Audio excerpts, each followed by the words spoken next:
खत्म हो गया सर, फिक्र क्या हमारा परिवार सब खत्म हो गया।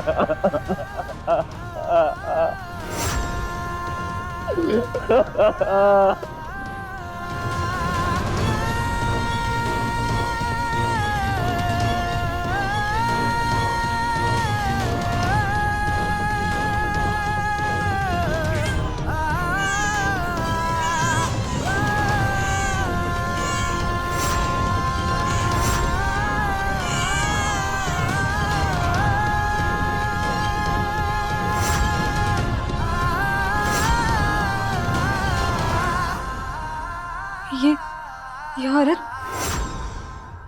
भाई पत्नी संध्या,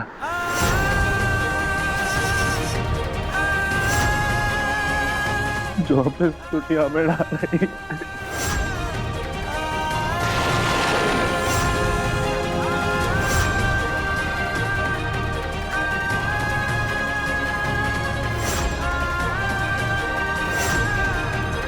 तुम्हारे कब्जे वाले दिन ये हवेली आई थी।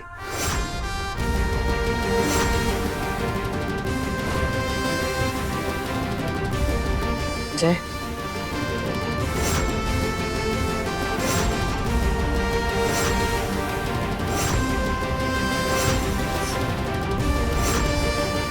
शेरन विजय की बींदनी है, मारे से मिलने आई थी। देवर साहब, मैंने उन्हें हमेशा समझाया कि अपने ही परिवार को अपना दुश्मन मत समझिए, पर उन्होंने मेरी बात कभी नहीं मानी और उसका अंजाम ये हुआ कि मेरे बच्चे ने पैदा होने से पहले ही अपने बाप को खो दिया। देवर साहब, मैं आपके हाथ जोड़ती हूँ, आपके बीच जो भी हुआ उसे भूल जाइए और मेरे पति को छुड़वा दीजिए। देवर साहब, उसकी सजा मेरे बच्चे को मत दीजिए। क्या सोच रहा है तुझे? जय, हमारी बात समझ। तूने भी तो बचपन में अपने बाबा से को खोया था ना। क्या चाहता है तू? एक और बच्चा अपने बाप को खो दे, ये परिवार टूट जाए, ये चाहता है तू? देख, रणविजय जैसा भी है उसकी वजह मैं हूँ। मैं ना चाहती कि हमारे वास्ते उसके परिवार को सजा मिले। इस बच्चे का रणविजय के सिवा कोई ना है, रणविजय उसका परिवार है। तू बस ऐसा मान ले कि अगर रणविजय जेल से आजाद हो जाएगा ना तो उसे उसका परिवार मिल जाएगा। ऐसा मान ले कि हमारा प्रायश्चित भी पूरा हो जाएगा।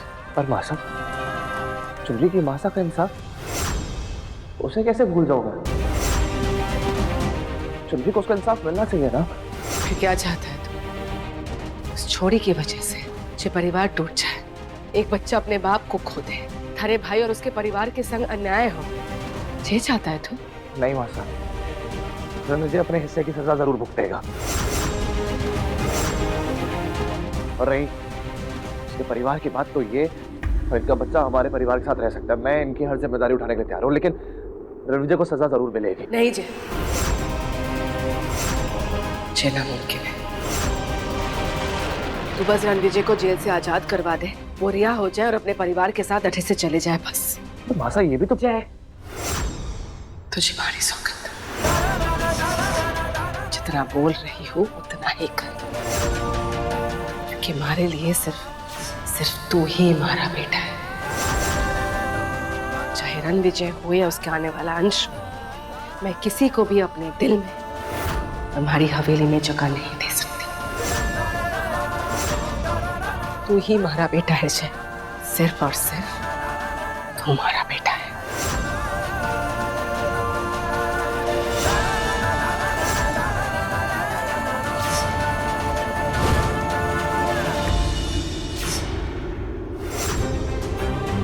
मेरे सामने रणविजय को छुड़ाने के सिवा और कोई रास्ता नहीं था।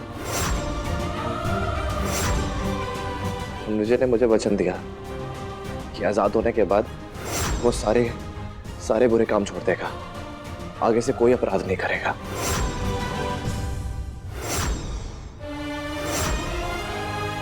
तो ये सब आप हमें ना बता सकते थे कुंवर साहब?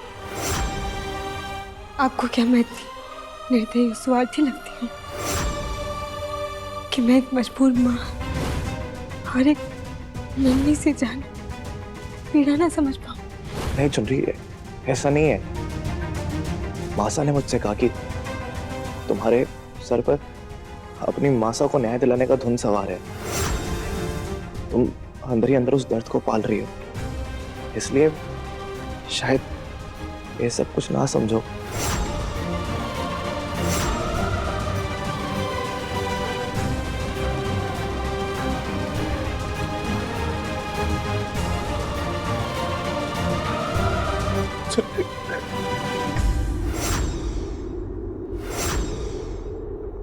गुनाहों की कोई माफी ना है चुनरी।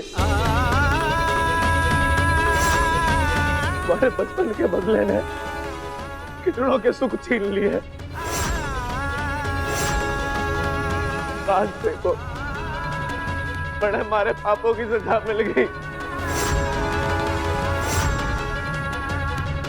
परिवार के नाम पे सिर्फ दुनिया थी, बड़ा छोड़ कर चले गए।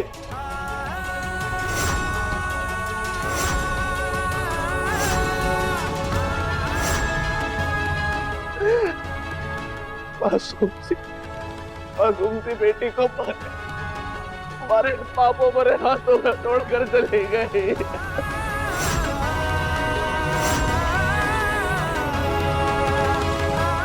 ये बेटी है।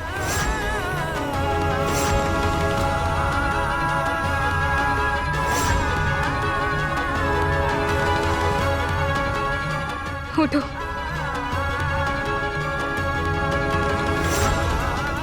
मैं अपनों को खोने का दर्द समझती हूँ रणविजय,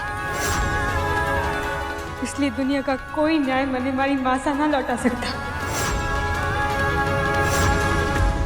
पर मैं कम से कम इस बच्ची को उसके बाबा से तो लौटा सकती हूँ ना।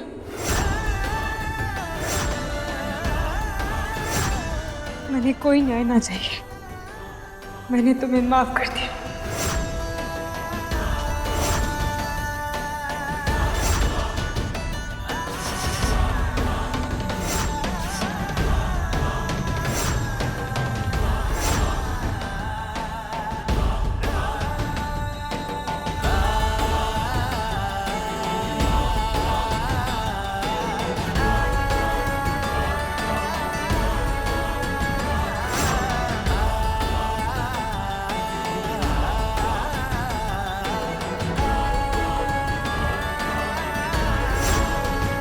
नवरात्रि के दिन ये पैदा हुई है। माता रानी करे ये तुम्हारी सारी बुराइयों को खत्म कर दे और तुम्हें एक जिम्मेदार इंसान बनने में मदद करे।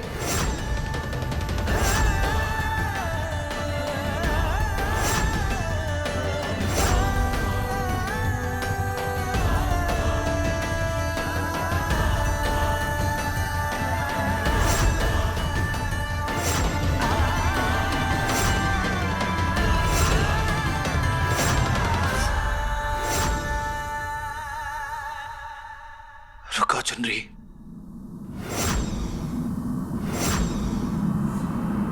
थोड़ा तो बड़े माफ कर दिया, पर मैं अपने आप में माफ ना कर पाऊंगा। जब ये और संभालने लायक होगी तो कैसे इससे नजरें मिलाऊंगा मैं? इन अपराधों से बड़ी हाथों, इन पापी हाथों से कैसे उठाऊंगा इसे?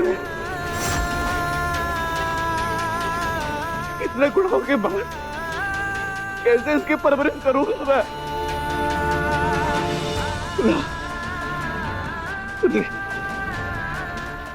मारे से ये ना हो पाएगा,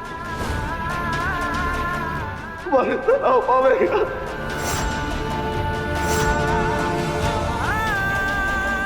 चुनरी, भी मैं सुधरना चाहूँ और इसकी शुरुआत माफी से ना, सजा तो होनी चाहिए।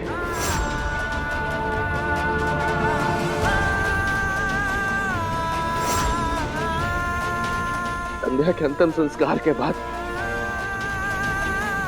मैं अपने आप पुलिस के हवाले कर दूंगा। यही ठीक होगा।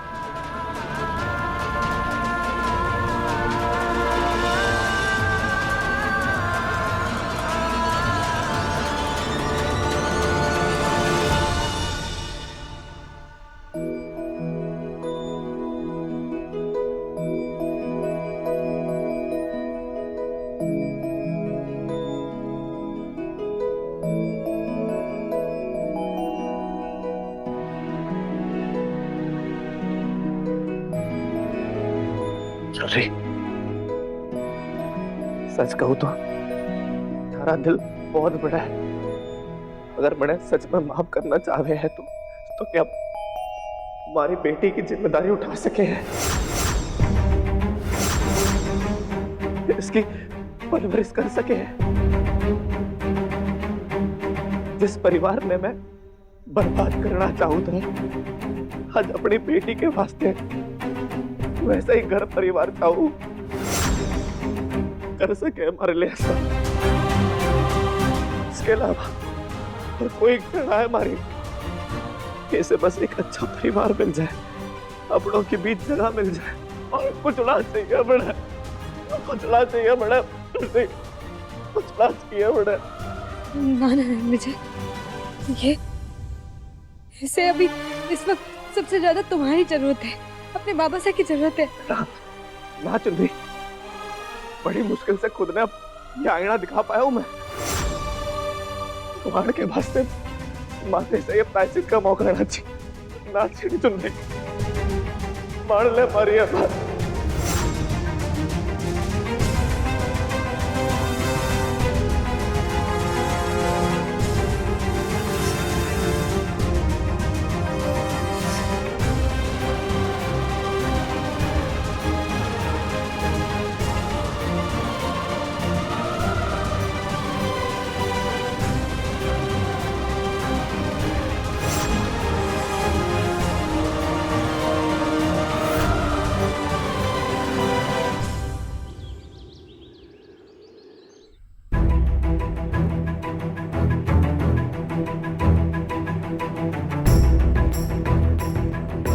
चुनरी, अगर मासा को पता चल गया ना ये किसकी बेटी है, तो मासा इसे कभी नहीं अपनाएंगी। संध्या जब घर आई थी तो उनका फैसला सुन चुका हूं मैं। ये प्रायश्चित करने के वास्ते मैं रणविजय को माफ जरूर कर सकती हूँ, पर उससे जुड़ी कोई भी चीज या फिर किसी भी रिश्ते को ना अपना सकती।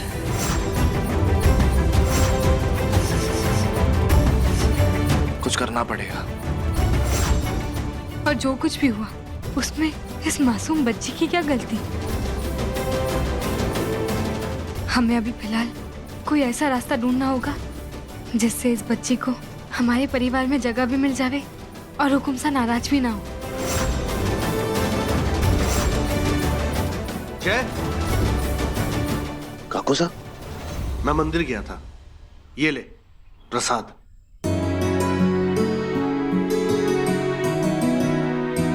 ये बच्चा किसका है? काकू सा हुकुम, ये बच्चा रणविजय का है।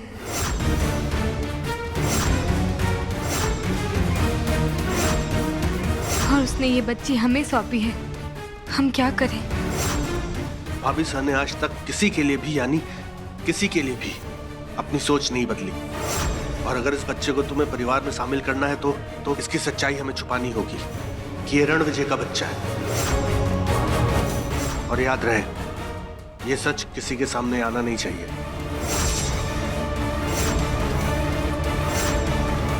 काकू सा हुकुम, मैं समझी ना। अगर ये रणविजय की बेटी ना है तो इसे हमारे परिवार में जगह कैसे मिल सकती है?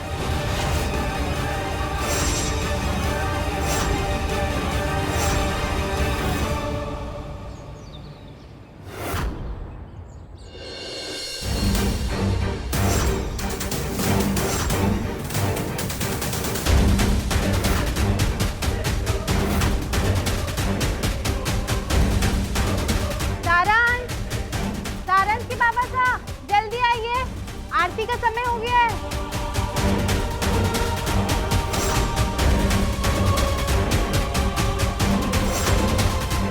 जीसा, माताजी महाराज की आरती का समय हो रहा है। पूरी रात से आप दरवाजे पे नजरें गड़ाए बैठी हैं। पलक तक ना झपकी आपने।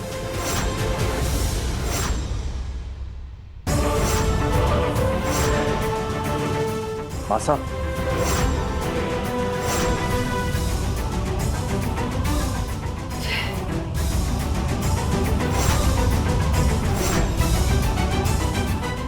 जय,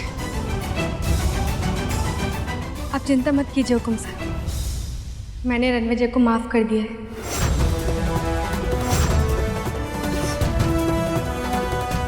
आपका प्रायश्चित पूरा हुआ। मासा, मैंने चुनरी को सब कुछ बता दिया है। हम रणविजय के घर गए थे, पर उसको शायद हमारे आने की खबर लग गई और वो भाग गया। उसकी पत्नी भी घर पे नहीं थी, शायद वो अपने मायके गई हुई है।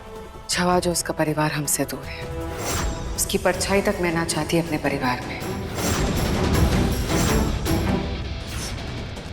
दहेज दासी, तूने जो भी किया बिल्कुल सही किया। मन का सारा मलाल भुलाकर तूने ये साबित कर दिया कि तू दहेज दासी धर्म निभा सकती है। सेवा में सौभाग्य, इस रीत के बारे में जानती है तू।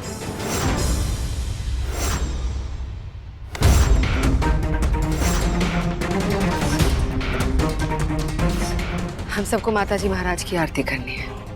सब लोग जाके तैयार हो जाओ।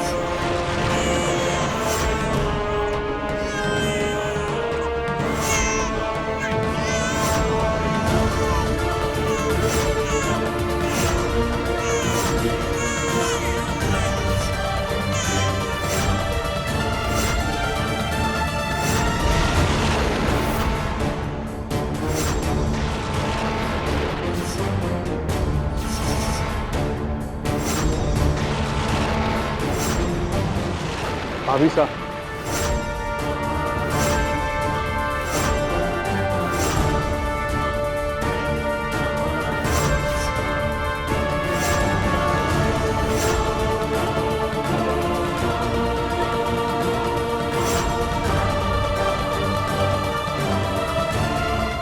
आरती के लिए पूरे परिवार को शामिल तो होने दीजिए भाभी साहब।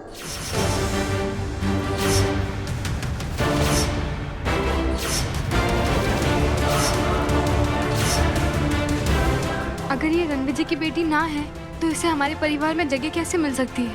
ये बच्ची को हमारे वाले कर दो, और अगर भाभी साहब पूछे तो कह देना कि तुम्हारे पहुंचते ही रणविजय भाग चुका था और उसकी पत्नी मायके चली गई। काको साहब, ये तो बहुत अच्छा आइडिया है। ये ले, ला।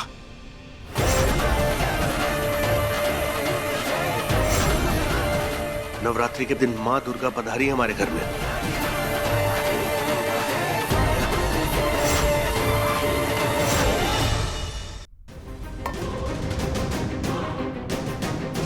अरविंदी बच्ची, किसका बच्चा है जी?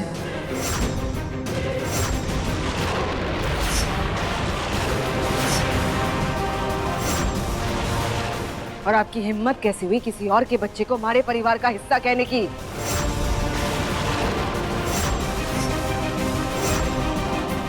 होनी बहुत स्वार्थी हो गए भाभी साहब, एक पल में सब कुछ छीन ले गए। हमारा घनिष्ठ मित्र था सुरेंद्र बंसल। जी नाम तो पहले कभी ना सुना। तूने इसलिए ना सुना क्योंकि भरी जवानी में ही उसकी दिल का दौरा पड़ने से मौत हो गई थी।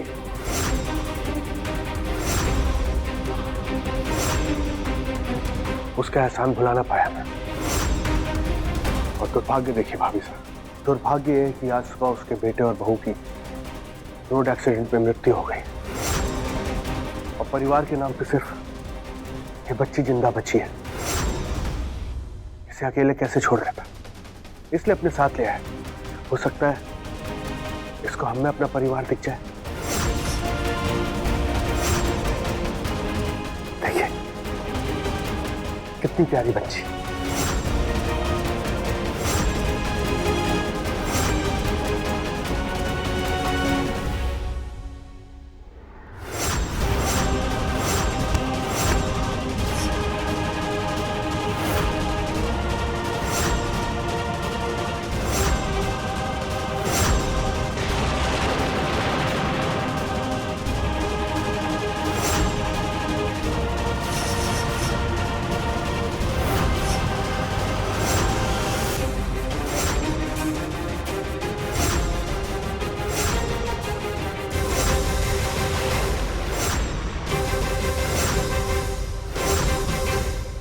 देखिए ना हुकुम साहब, आज माता रानी का आशीर्वाद भी मिल गया।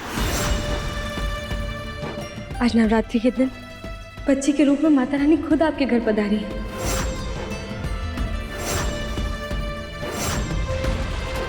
और इससे शुभ संकेत और क्या हो सके। जो पैदा होते ही अपने माँ बाप को खा गई वो शुभ नहीं, अपशकुनी है।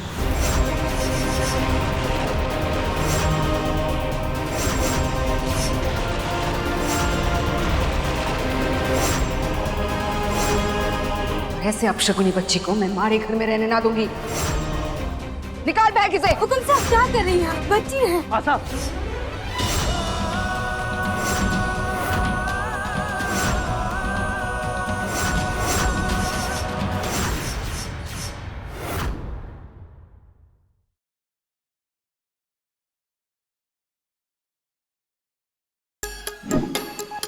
Like, share, subscribe and click on the bell icon to never miss an update from Nazara.